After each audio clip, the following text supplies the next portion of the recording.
Hello students. तो देखिए last lecture में हमने अपने चैप्टर लिक्विड सॉल्यूशन में बात की थी about relative lowering of vapour pressure के बारे में बात की थी। उससे रिलेटेड न्यूमेरिकल्स किए थे और हमने बात की थी about phase diagram of water. ठीक है, तो वहीं से हम आगे स्टार्ट करते हैं और आज हम बात करते हैं आपकी सेकेंड कोलिगेटिव प्रॉपर्टी के बारे में and the name of this is elevation in boiling point. क्या है नाम? Elevation in boiling point. तो आपकी सेकंड कोलिगेटिव प्रॉपर्टी है that is elevation in boiling point.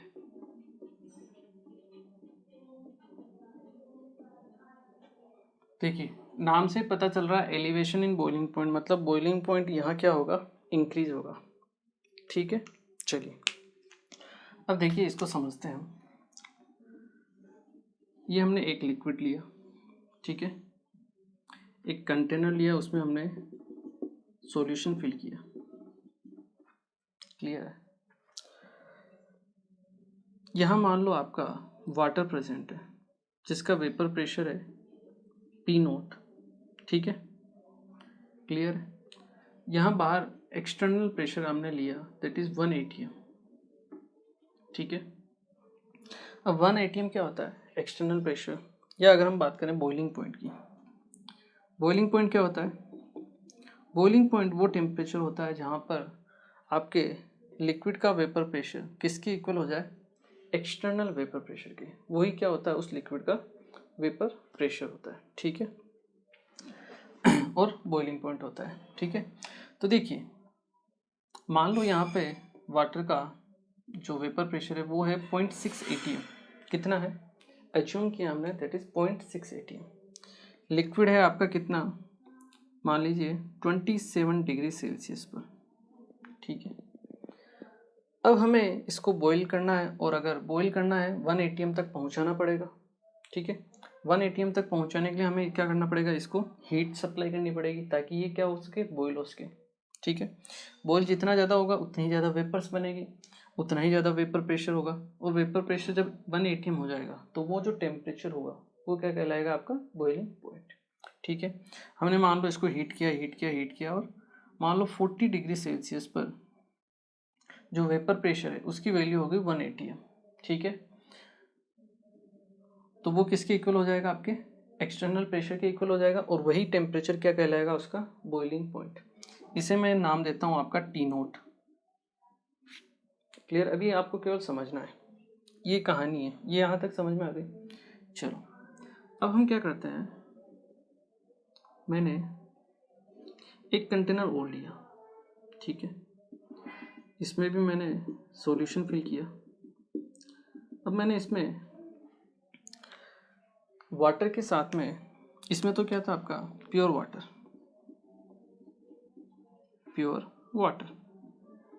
ठीक, यहाँ पे मैंने वाटर के साथ में कुछ नॉन वोलेटाइल सोल्यूट ऐड कर दिया। Non volatile solute plus water. ठीक है, चलिए, तो नॉन वोलेटाइल सोल्यूट ऐड किया, उसके पार्टिकल्स यहाँ प्रेजेंट रहेंगे, बिल्कुल प्रेजेंट रहेंगे।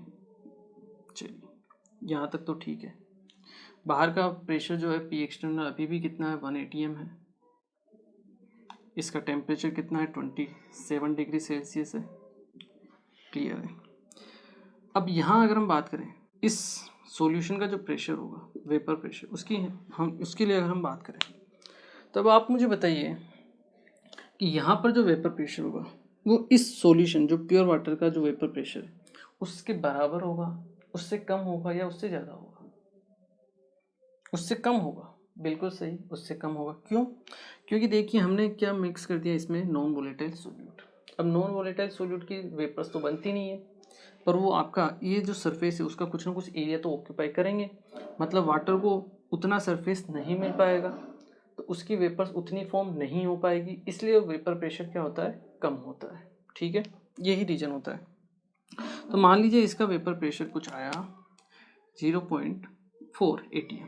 ठीक है, पहले हम क्या कर रहे थे?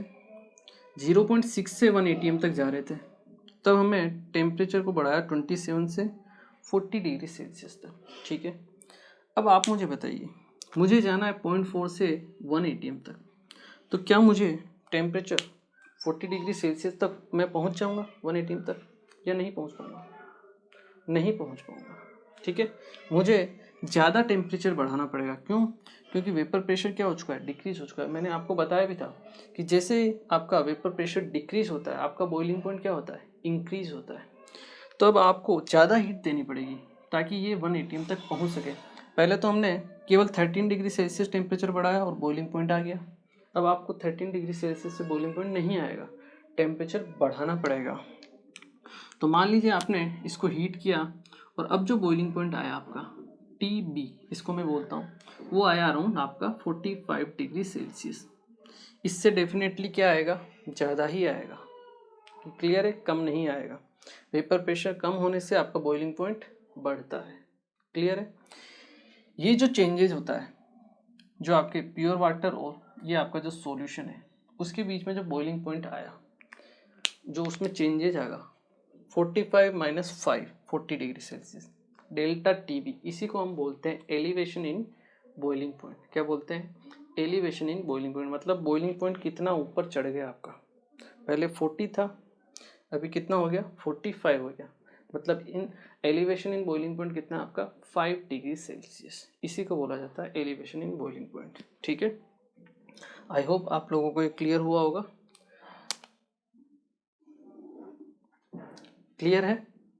इसको एक बार आप चाहो तो आराम से नोट करके लिख भी सकते हो। ठीक है ना, मैंने एकदम अच्छे तरीके से आपको समझा दिया ये। चलिए, इसको मैं अगर लिखना चाहूँ तो लिख भी सकता हूँ। ठीक है ना, ताकि आपको बाद में ध्यान रहे। When a non volatile solute is added in pure solvent, when a non-volatile solute is added in pure solvent, the vapor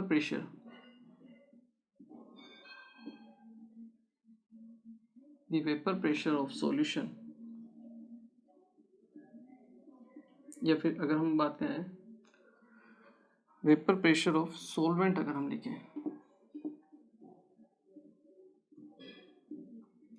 pure solvent decreases. ठीक है, डिक्रीज हो जाता है। सेकंड चीज अगर हम कहें, as we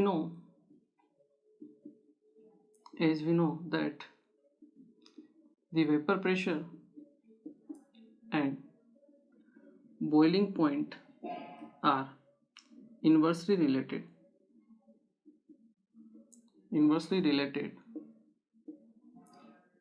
so the boiling point of solution increases।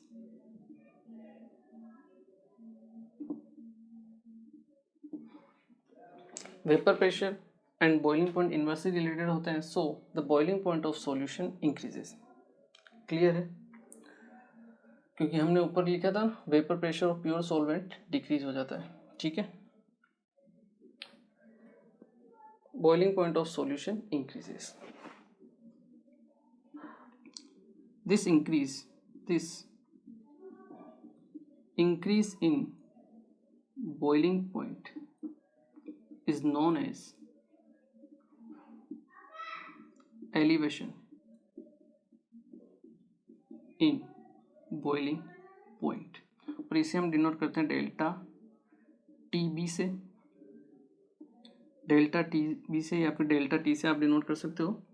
तो इसकी वैल्यू क्या होगी आपकी, TB माइनस T0। TB क्या होगा, boiling point of solution, T0 क्या होगा, boiling point of pure solvent. ठीक है, तो ये चीज़ है जो आपको ध्यान रखनी है, इम्पोर्टेंट है, और इसी को हम क्या बोलते हैं, आपका एलिवेशन इन बॉइलिंग पॉइंट। ठीक है, आई होप क्लियर हुआ होगा। यहाँ कभी कभी आपको क्वेश्चन में बॉइलिंग पॉइंट ऑफ सॉल्यूशन भी पूछ लेता है, तो कोई दिक्कत वाली बात नहीं। ठीक है, इसको डेल्टा TB नोट कर लो आप। ठीक है ना, तो अगर आपको बॉइलिंग पॉइंट ऑफ सॉल्यूशन पूछ लिया जाए, boiling point of solution TB, तो वो किसके इक्वल हो जाएगा, delta TB note plus T note के बराबर हो जाएगा। ठीक है, मतलब जैसे मान लो वाटर के लिए पूछा जाए, तो वाटर के लिए प्योर सॉल्वेंट का जो बॉइलिंग पॉइंट होता है वो कितना होता है आपका 100 डिग्री सेल्सियस, और एलिवेशन इन बॉइलिंग पॉइंट है आपका 2 डिग्री सेल्सियस। ठीक है, तो वेपर प्रेशर या बॉइलिंग पॉइंट ऑफ सॉल्यूशन जो होगा वो कितना हो जाएगा 100 + 2 दैट इज 102 डिग्री सेल्सियस। ठीक है, इसी को हम बोलेंगे आपका boiling point of solution. Clear है, आई होप क्लियर हुआ होगा ये। चलिए इसे नोट कीजिए, फिर हम इसका एक ग्राफ भी बनाते हैं प्रेशर और टेम्परेचर से रिलेटेड, उससे भी हम एक बार आपके डेल्टा TB की वैल्यू को फाइंड आउट करते हैं। ठीक है ना, एक बार आप इसे नोट कीजिए।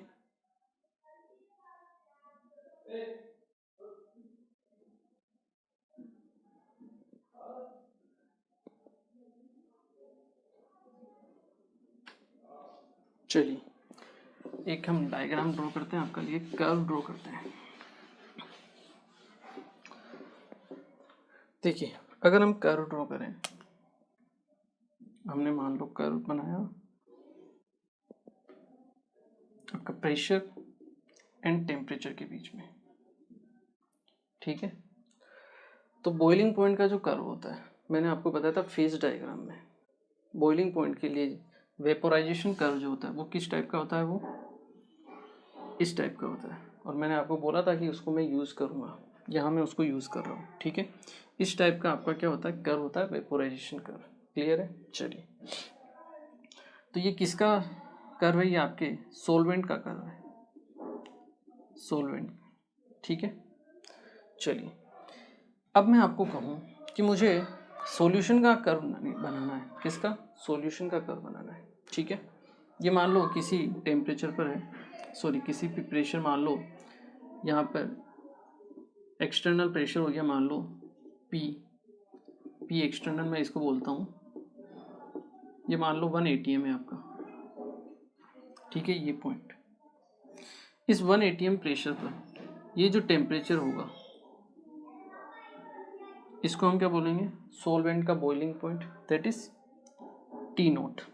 क्लियर है यहाँ तक, कोई भी आपका प्रेशर 1 atm, उस पर जो कर्व जहाँ कट करेगा उससे आप प्रोजेक्शन लीजिए डाउनवर्ड, तो वो जो टेम्परेचर आएगा वो क्या कहलाएगा, उसका बॉइलिंग पॉइंट सॉल्वेंट के लिए। अब मुझे बनाना है कर्व किसके लिए, सॉल्यूशन के लिए, जिसमें हमने नॉन वोलेटाइल सोल्यूट को ऐड किया है।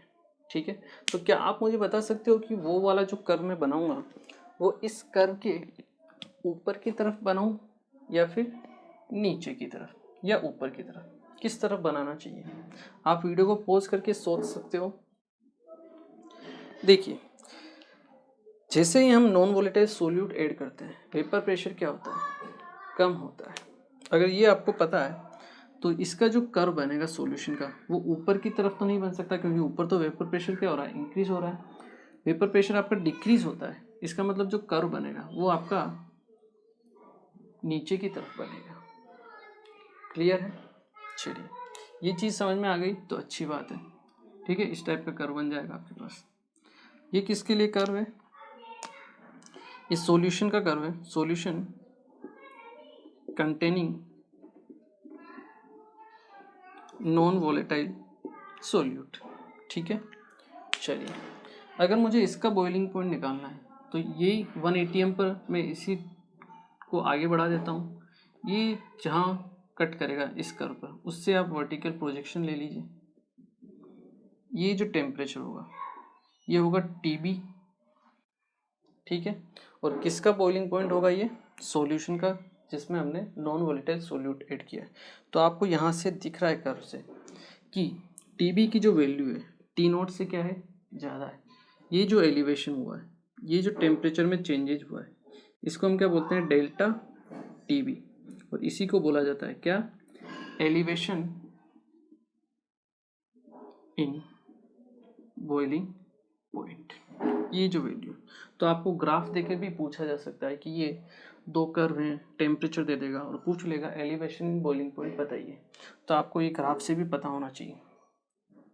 क्लियर है? आई होप पता चल गया होगा। ये जो टी नोट है ये क्या है? Boiling point of pure solvent. और टी बी क्या है?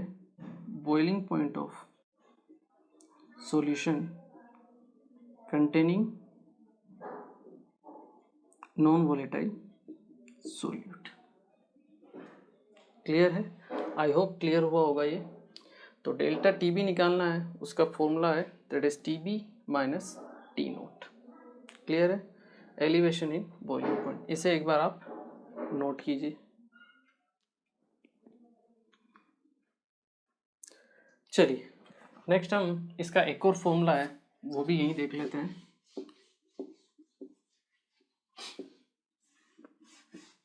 और वही फॉर्मूला हमारे काम में आता है कैलकुलेशन में।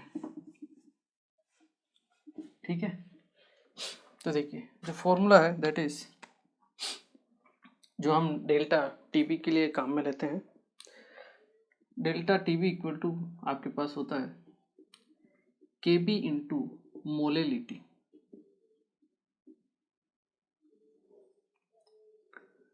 Delta TB equal to K B into molality. ठीक है, जो के बी है, के बी क्या होता है? This is molal elevation constant. क्या होता है? Molal elevation constant of solvent. ठीक है, मोलेलिटी तो आपको पता ही है क्या होती है, स्मॉल एम से इसको हम क्या करते हैं? रिप्रेजेंट करते हैं। ठीक है, इसकी अगर हम यूनिट देखें तो क्या हो जाएगा आपका? Moles per kilogram. मोल पर किलोग्राम इसकी यूनिट होती है। डेल्टा टी बी टेम्परेचर में डिफरेंस, केल्विन में हम इसको काउंट करते हैं। ठीक है, और बस यही है, सिंपल फॉर्मूला है जो आपको ध्यान रखना है। डेल्टा टी बी जो होता है आपका, delta T B directly proportional to होता है मोलेलिटी के। ठीक है, और जब प्रोपोर्शनलिटी साइन हटाते हैं हम तो एक प्रोपोर्शनलिटी कांस्टेंट लगता है जिसे हम बोलते हैं मोलर एलिवेशन कांस्टेंट। ठीक है, इसके अलावा के बी निकालने का एक फॉर्मूला होता है, वो भी आपको ध्यान रखना है। के बी निकालने का आपके पास फॉर्मूला होता है that is molar mass of solvent into R T B square divide by 1000 into delta H vaporization. बड़ा अजीब सा फॉर्मूला है, इसलिए आपको डायरेक्ट ही ध्यान रखना है ये। के बी, कभी कभी के बी भी निकालना हमें पड़ जाता है, तो वो आप इससे निकालोगे। कैपिटल एम सॉल्वेंट क्या है आपका? Molar mass of solvent. Molar mass of solvent, जैसे सॉल्वेंट वाटर हुआ तो उसका मोलर मास कितना हो जाएगा? 18। ठीक है, आर क्या रहेगा आपके पास? Gas constant. ठीक है, डेल्टा एच क्या है?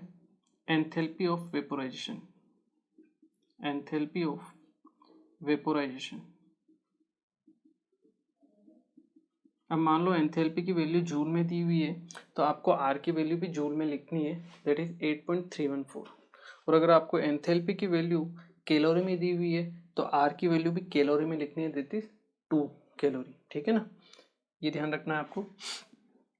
जो टीबी होता है, टीबी क्या होता है? Boiling point of solution. Boiling point of solution. ठीक है, तो ये दो फॉर्मूले हैं जो आपको ध्यान रखने हैं, जो हमारे एलिवेशन इन बॉइलिंग पॉइंट में काम में आएंगे। That is delta T B equal to K B into molality. और अगर कहीं के बी निकालना हो सकता है क्वेश्चन में दिया हो, नहीं दिया हो तो फिर ये इन्फॉर्मेशन दी हुई रहेगी। M solvent R T B square divide by 1000 into delta H vaporization. Clear है? तो ये दो फॉर्मूले हैं जो आपको ध्यान रखने हैं। चलिए इसे नोट कर लीजिए एक बार आप, फिर हम इससे रिलेटेड एक क्वेश्चन करते हैं ताकि आपकी थोड़ी सी प्रैक्टिस हो सके। इसको हम ये जो आपका KB होता है मोलर एलिवेशन कांस्टेंट, इसको ओब्लियोस्कोपिक EUBLLIO ओब्लियोस्कोपिक कांस्टेंट भी बोलते हैं, ठीक है ना।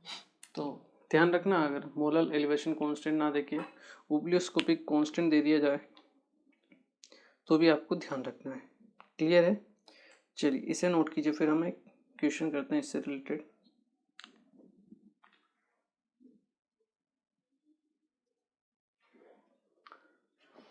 चलिए एक क्वेश्चन करते हैं हम।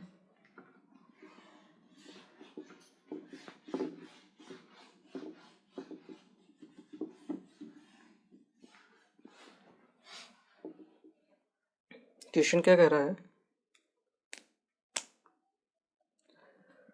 The boiling point of ethyl alcohol is 77 degree Celsius, ठीक है, ये आपको दिया हुआ है। If its enthalpy of vaporization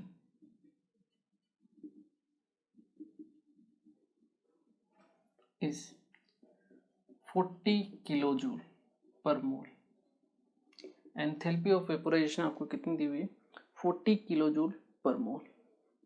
तो आपको क्या कैलकुलेट करना है? देन कैलकुलेट KB, आपको KB कैलकुलेट करना है, ठीक है। आप चाहो तो वीडियो को पॉज करके ट्राई कर सकते हो। मैं स्टार्ट करता हूँ। देखिए KB का जो फॉर्मूला होता है that is molar mass of solvent into RTB² divide by 1000 into आपका क्या हो जाएगा? ΔH वेपोराइजेशन, ठीक है। सॉल्वेंट आपको इथाइल एल्कोहल दिया है। Ethyl alcohol means C2H5OH, 12 into 2 24 29 30 40 46, तो ये हो गया आपके पास 46 इंटू आर की वैल्यू यहाँ किस में दी है? आपको जूल में दी हुई है। आर की वैल्यू आपको 8.3 लेनी है, ठीक है। न्यूमेरिकल पर्पज़ के हिसाब से कभी ऑप्शन में मिले आपको, अगर ऑप्शन ज़्यादा डिफरेंस पर हो तो आप 8 लेके भी सोल्व कर सकते हो, ठीक है ना। अगर ऑप्शन दूर है तो, ऑप्शन अगर पास मास में है तो फिर ध्यान रखना इसको 8.3 लेना। टीबी आपको दिया है 77 डिग्री सेल्सियस में दिया है, इसको केल्विन में कन्वर्ट करना आप, ठीक है ना। तो 77 प्लस 273 350 केल्विन, ये हो जाएगा आपका 350 का square, means 350 into 350 divide by 1000 into ΔH evaporation कितना दिया है? 40 किलो जूल है, तो किलो को आप मल्टीप्लाई कीजिए 10⁻³ से, तो ये होगा आपका जूल के अंदर, ठीक है। बस इसे कैलकुलेट कर लीजिए, आपके पास आंसर आ जाएगा। जो भी आएगा इसे आप सोल्व करने के लिए 25/3 भी लिख सकते हो। 25/3 ये लगभग कितना आता है? 8.33 के आसपास आता है। तो कैलकुलेशन के लिए आप इसे क्या लिख सकते हो? 25/3। क्लियर है? चलिए अब देखिए, अगर हम सोल्व करें तो 2440 ये हो गया 1 2 1 2 कैंसर। आपके पास क्या क्या बचा हुआ है अभी? अगर हम 5 से डिवाइड करें, 5 से 7 5 200, ठीक है। 5 से फिर 7 ये 40, ठीक है। तो आपके पास क्या क्या बचा ऊपर? 46 into 7 into 7 that is 49 divide by 4 into 4 16 16 into 3 48 into 40। अब देखिए अजम्पशन लेना है तो 48 से 49 को कैंसिल कर दो, 1 टाइम जाएगा। 46 डिवाइड बाई 40 कर दो, 46 डिवाइड बाई 40,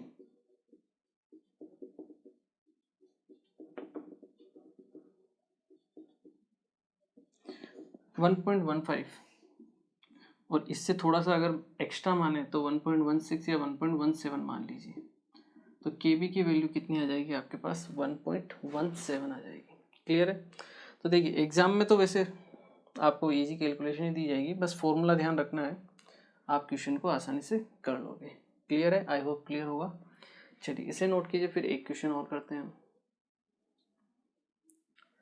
चलिए एक क्वेश्चन और करते हैं हम इसी से रिलेटेड।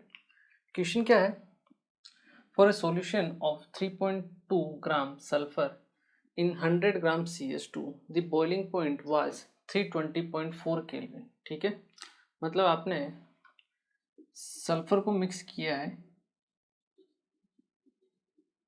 किसके अंदर, CS2 के अंदर। CS2 है आपका सोलवेंट और सल्फर है आपका सोल्यूट। ठीक है, चलिए इसका 3.2 ग्राम दिया हुआ है, इसका 100 ग्राम दिया हुआ है। बॉइलिंग पॉइंट है आपका 320.4, मतलब सॉल्यूशन का आपको बॉइलिंग पॉइंट दिया है, बॉइलिंग पॉइंट ऑफ सॉल्यूशन, जिसे हम क्या बोलते हैं, TB। कितना दिया है, 320.4 केल्विन। ठीक है, for pure CS2 the boiling point is 320 kelvin. आपको प्योर CS2 का भी बॉइलिंग पॉइंट आपको दिया हुआ है, boiling point of pure solvent that is pure CS2 carbon disulphide. इसके लिए जो आपको टेम्परेचर दिया है दैट इज T0, कितना दिया है, 320 केल्विन। तो सबसे पहले तो हम डेल्टा T निकाल लेते हैं इससे। डेल्टा T क्या होगा आपके पास, TB, that is TB minus T0। तो डेल्टा TB आपके पास आ गया कितना, 0.4। पहली बात तो ये। दूसरी बात, डेल्टा H वेपोरेशन आपको दिया हुआ है, इसका मतलब कहीं ना कहीं केबी का आपको फॉर्मूला काम में आना आएगा ही सही यहाँ पे। ठीक है, मोलर मास कैलकुलेट करना है and molecular formula of sulphur. Sulphur का मोलिकुलर फॉर्मूला आपको बताना है, उसका मोलर मास आपको बताना है। ठीक है, तो डेल्टा TB का फॉर्मूला क्या होता है आपका, KB इंटू मोलेलिटी। क्लियर है। तो देखिए 0.4 equal to KB into molality क्या होता है, moles of solute, moles of solute divide by weight of solvent in kg। Clear है। चलिए 0.4 equal to KB into moles of solute that is mass upon molar mass. Mass solute कौन है आपका, sulphur. Sulphur का मास दिया है 3.2, मास upon molar mass. Molar मास कितना होता है आपका सल्फर का, वो आपको निकालना है, divide by weight of solvent. Solvent का वेट आपको दिया है 100 ग्राम। चलिए पर ये किस में है आपका, ग्राम में दिया, अपने को चाहिए किलोग्राम में, तो इसको हम लेते हैं 0.1। क्लियर है। यहाँ से आपको केबी की वैल्यू मिल जाएगी। ठीक है, केबी की वैल्यू एक बार निकाल लेते हैं हम, कितनी आती है देखिए। केबी की वैल्यू अगर आप निकालते हो,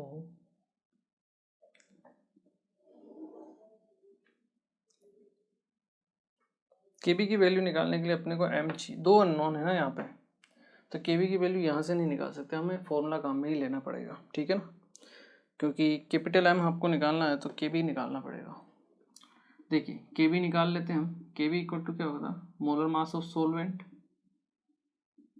R TB square divide by 1000 delta H evaporation. ठीक है, चलिए molar mass of solvent, solvent है आपका CS2।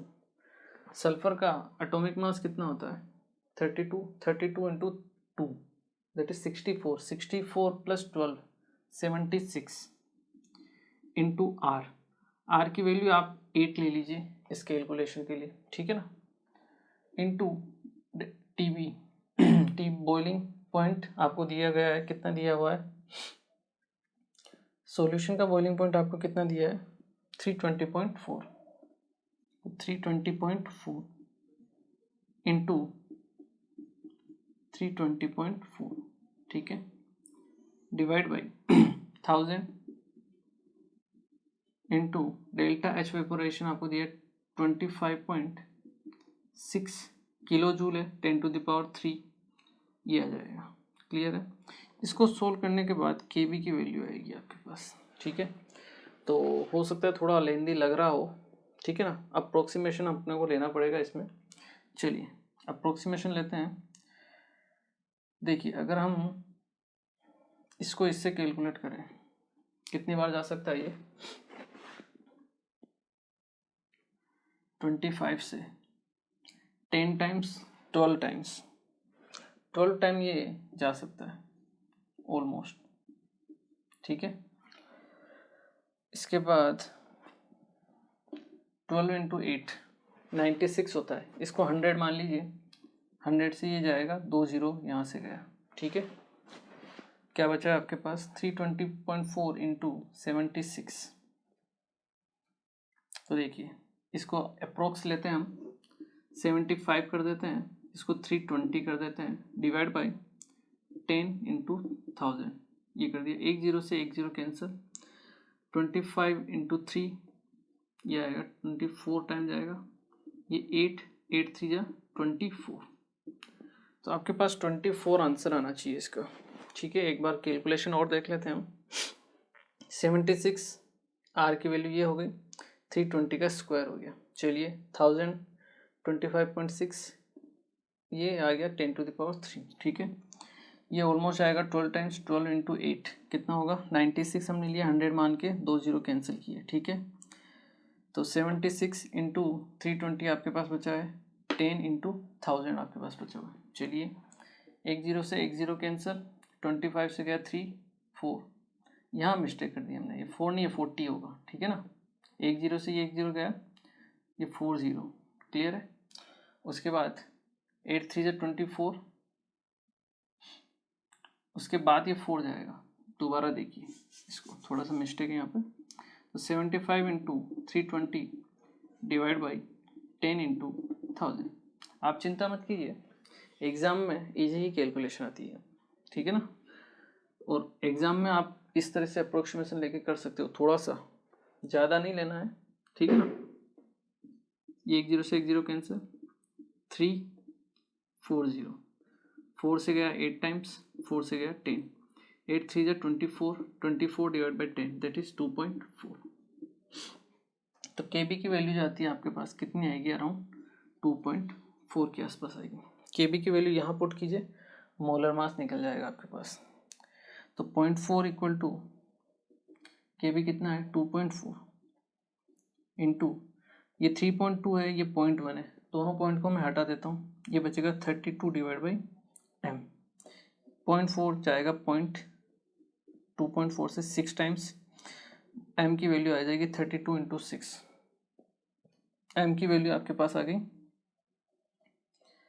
192। तो आपके पास मोलर मास आ चुका है सल्फर का, कितना 192, ठीक है।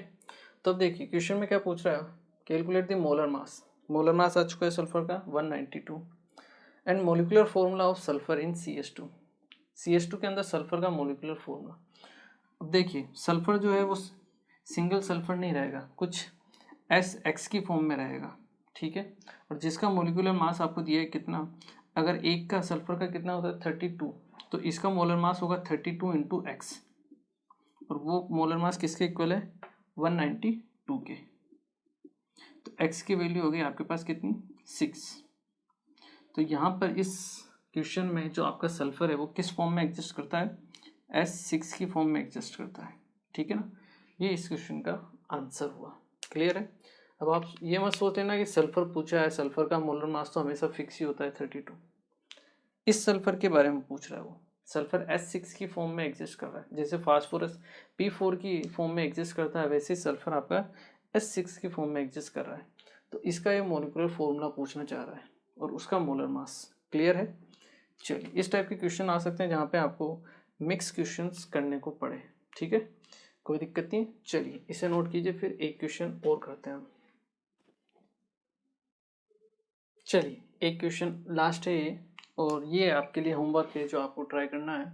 क्वेश्चन में बोल देता हूँ आपके लिए, ए solution of 0.512 gram of naphthalene जिसका मोलर मास आपको दिया है 128 ग्राम इन CCl4 यील्ड से boiling point elevation of 0.4 kelvin.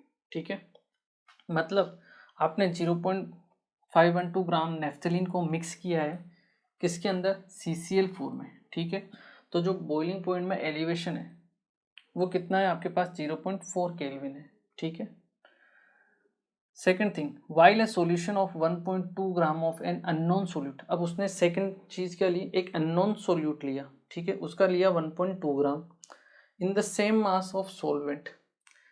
Same mass of solvent मतलब आपका सोलवेंट क्या है, CCl4 ही है।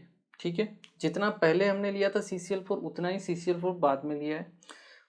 Same mass of solvent gives an elevation of 0.6 के लिए, मतलब हमने फिर एक अननोन सोलवेंट लिया जिसका मोलर मास आपका कितना वेट था 1.2 ग्राम, उसको CCl4 में मिक्स किया सेम मास में। ठीक है, और उसमें जो एलिवेशन आया वो कितना आया 0.6 केल्विन। मतलब दो कंडीशन दे दी आपको, फर्स्ट नेफ्थलीन के लिए, सेकंड दे दिया आपको अननोन के लिए। ठीक है, और उनका एलिवेशन ये बॉइलिंग पॉइंट ऑफ एलिवेशन की वैल्यू आपको दे दी।